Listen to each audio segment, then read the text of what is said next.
For 2,000 years, Western philosophy obsessed over what things are. But in 1927, Martin Heidegger stopped the clock to ask something deeper. What does it mean to be at all? Welcome to our guide on being and time. We're tackling the most fundamental question of human existence. It's a revolutionary idea, but as we'll see in a moment, it comes wrapped in a notoriously difficult package.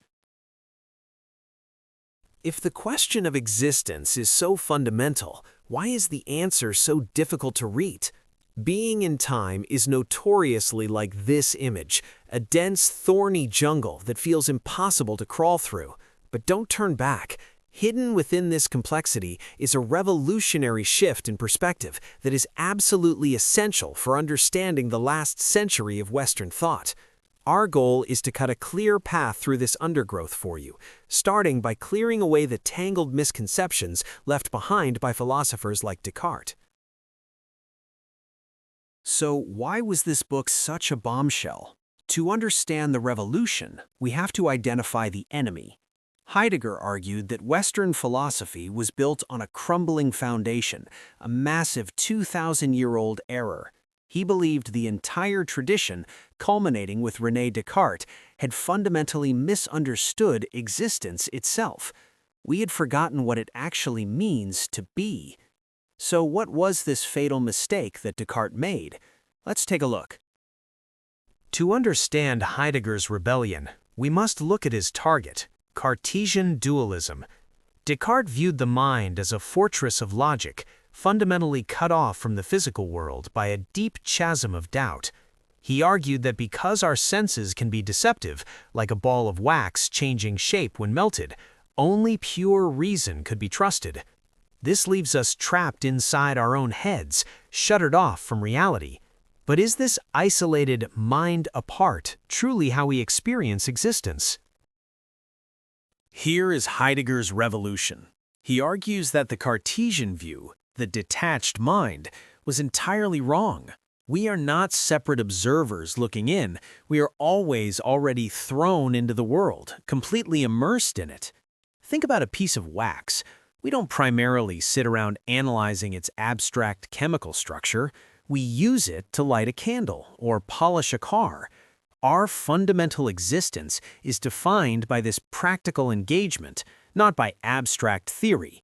But how exactly does this engagement work? That leads us to Heidegger's famous tool analysis.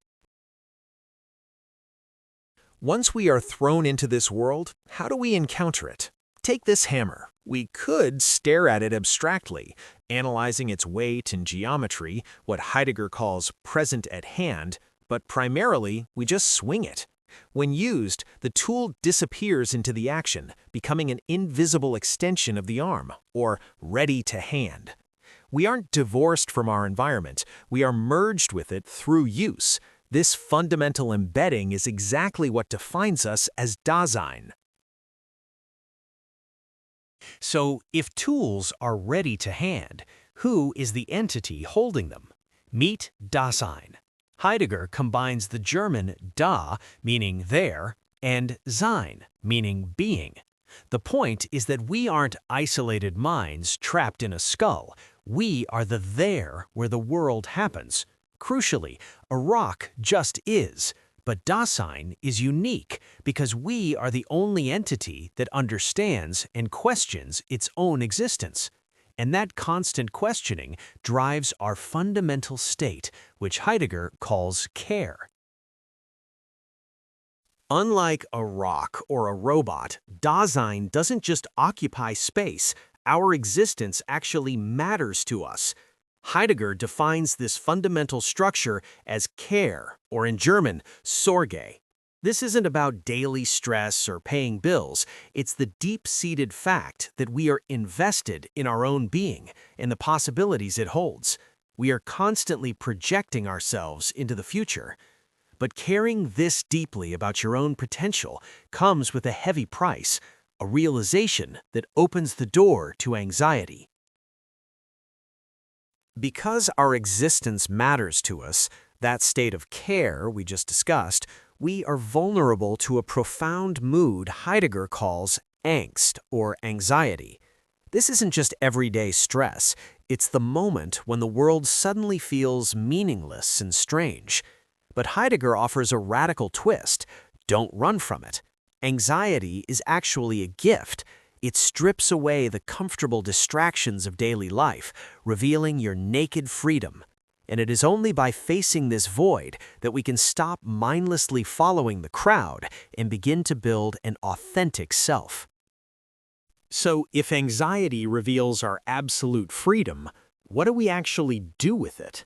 Heidegger argues we face a constant fork in the road. We can drift into inauthentic living, retreating into the safety of the anonymous crowd, or what he calls das Mann, the they.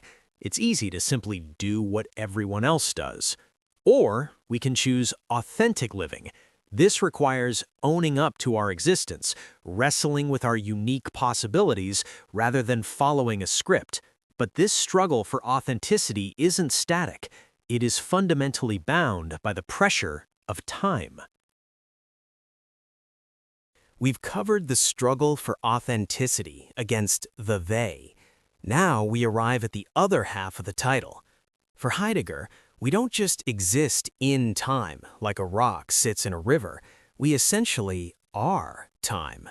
Our existence is fundamentally a trajectory, stretched between our past and our future possibilities. As this slide suggests, time is the horizon that gives our being its meaning. But be careful, Heidegger isn't talking about the ticking seconds on your wristwatch. Let's distinguish those two concepts next. So, to understand being, we must rescue time from the abstract. We usually picture an infinite, linear timeline, what Heidegger calls present at hand. But does that match how life actually feels? Heidegger argues our lived reality is that knotted rope below. It is finite, textured by our moods, and stretched tight between birth and death. It is precisely this limit, that final knot at the end of the rope, that gives our choices their ultimate weight. If our lived time is finite, what defines its limit? This brings us to Heidegger's heavyweight concept, being toward death. Crucially, Heidegger argues that death isn't just an event that waits at the end of the line. Rather, it is a constant possibility that structures our entire existence right now. It is the ultimate individualizing force, because while others can share your life, absolutely no one can die your death for you. So if this horizon is inescapable and uniquely yours, how does facing it unlock a more authentic life? Here lies the ultimate paradox. Facing our end is the only way to truly begin. Heidegger argues that authentic living rejects the mindless drift of the crowd, what he calls das Mann.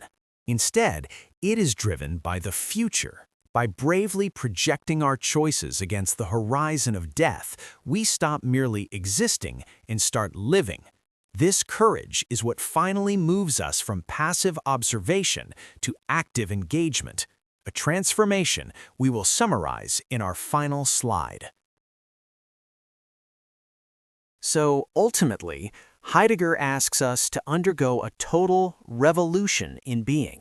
We must stop viewing ourselves as detached, abstract observers simply staring at objects, what he calls the present at hand. Instead, we must embrace that we are Dasein, beings completely embedded in the world, who care about our existence. So don't run from the anxiety of being alive. Let it reveal your freedom. Let the horizon of your own finite time push you to stop drifting and start building a life that is uniquely and authentically yours.